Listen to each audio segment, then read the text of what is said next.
A artrite reumatoide é uma patologia que afeta na sua maioria das vezes as mulheres, principalmente aquelas que possuem idade de 35 a 50 anos.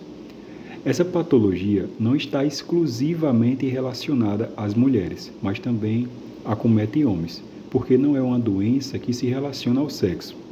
Só existe essa questão da proporcionalidade entre homens e mulheres, a mulher ser maior. Nisso, a gente também observa que as mulheres podem sim ser acometidas em diferentes idades, assim como o homem. Essa patologia, ela afeta 1% da população e ela não tem relação com a raça ou origem do país. Suas causas ainda são bastante desconhecidas, no entanto, existem algumas relações que são atreladas a ela. A artrite reumatoide ela é dita como uma doença autoimune que afeta a membrana sinovial.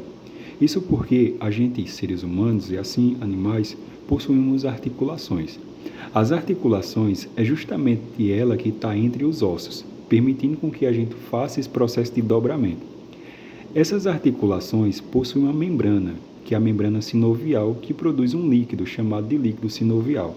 O líquido sinovial é ele que atua como se fosse uma espécie de lubrificante entre a articulação, permitindo então com que a gente tenha esse processo de movimento. Só que quando a gente tem a artrite reumatoide, a doença passa a afetar essa membrana sinovial. Então a membrana sinovial, conforme ela é atacada, ela vai sendo degradada também. E aí a gente fala que a cartilagem, ossos e ligamentos da articulação acabam assim se deteriorando. Ela é uma doença crônica e progressiva, e ela é contínua. Pode atingir partes do corpo como os pulmões, coração e olhos, provocando uma série de transtornos, como problemas pulmonares, cardíacos e até mesmo glaucoma. Essa patologia possui alguns fatores de risco atrelados a ela que devem sim ser evitados justamente para tentar evitar a artrite reumatoide.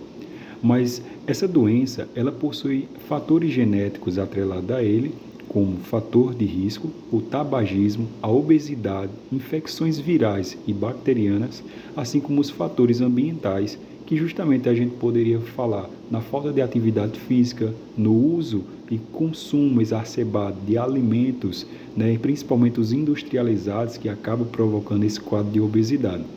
Seus sintomas é bastante variado, mas inclui dor, inchaço, vermelhidão, rigidez matinal, então você sente a sua articulação bastante rígida pela manhã, a limitação também nas articulações, fadiga, mal-estar, indisposição. E claro, pode-se sim desenvolver deformidades nesses pontos. O seu diagnóstico está relacionado com o uso de exames de sangue, radiografia e até mesmo fazer um exame com aquele líquido, com líquido sinovial. E para o seu tratamento é buscado controlar a inflamação, aliviar a dor, preservar as funções articulares e ainda assim buscar fazer com que aquelas articulações elas não fiquem submetidas aos danos que é ocasionado por essa patologia. Isso pode incluir medicamentos como os corticosteroides, drogas modificadoras da doença, e essa doença, como ela é uma doença crônica progressiva, ela é uma patologia que vai variar de pessoa para pessoa. Diferentes pessoas vão possuir o mesmo quadro clínico, então diferentes pessoas vão possuir diferentes tratamentos de acordo com a patologia sendo expressa. Além disso, é utilizado medidas relacionadas ao estilo de vida. Então, se você é fumante, tirar esse hábito de sua rotina acaba fazendo com que você tenha esse meio de tratamento. Além disso, a dieta, atividade física, fisioterapia e terapia ocupacional, a alimentação adequada se baseia no objetivo de fazer com que a gente tenha um processo de tratamento. Além disso, exercícios e, em alguns casos, a gente pode sim utilizar as cirurgias. É um fator de risco, o fato de você fumar e deixar de lado acaba sim favorecendo a tua saúde. Além disso, fisioterapia e terapia ocupacional, alimentação adequada, exercício e, em alguns casos, sim, pode existir o uso de cirurgia.